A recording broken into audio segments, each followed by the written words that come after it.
Ayun mga kababayan, oh, ang ganda po nito.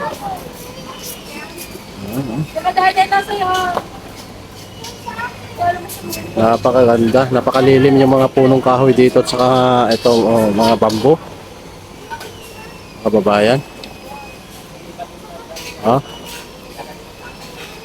Tapos meron na ding ano dito, refreshment area o yung meriendahan.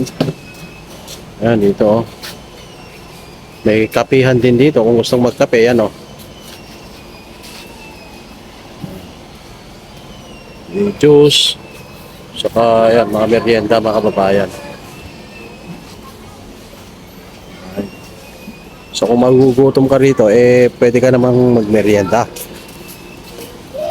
Pero talaga napakaganda rito sa loob mga kababayan.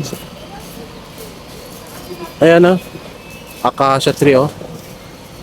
Itong mga malalaking mga punong kahoy, mga bamboo, yan mga yan, oh, bamboos.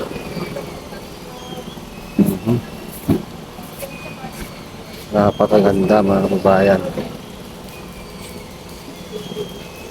Tapos paggabi dito, napakaliwanag dito, napaka-colorful. Kaya ang ideal talaga na pamamasyal rito ay gabi o hapon para masisilayan natin yung mga magagandang mga lights dito mga kababayan.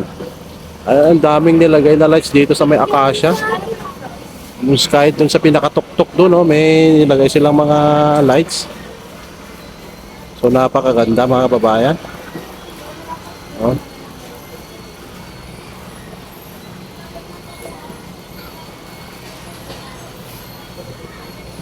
Dito yung ano, pumwedeng tumambay dito habang nagme-merienda. Yan mga kababayan, oh. Kasi meron tayong bilihan dito ng mga snacks. So dito may mga table dito, mga chairs na pwede nating tambayan. Saka ito nagbibigay ng lilim itong mga malalaking acacia dito mga kababayan. Oh, may acacia pa dyan, oh, dito. Ayan. Napakaganda talaga rito sa loob. Sulit na sulit yung 50 pesos mo rito. Hindi ka magsasawa kahit na paulit-ulit ka siguro na pumunta rito. Ayos na ayos mga kalakad. So kung gusto nyo pumunta rito mga kalakad, dito lang sa may ano to,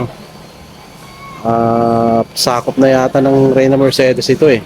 Oo, sakop ng Reyna Mercedes na Paco Pequeño ba ito? Oo, along National Highway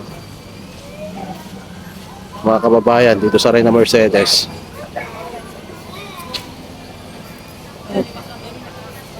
Napakaganda. This bottle of water costs 20. Oh, 20 pesos. Yeah. Oh, that's too expensive compared. Yeah. But our currency is cheap. Mhm. Am I correct? Alright mga kababayan, stay tuned lamang tayo. At ipapasyal ko kayo mamaya rito pa, dito sa loob, ano? Napakaganda rito.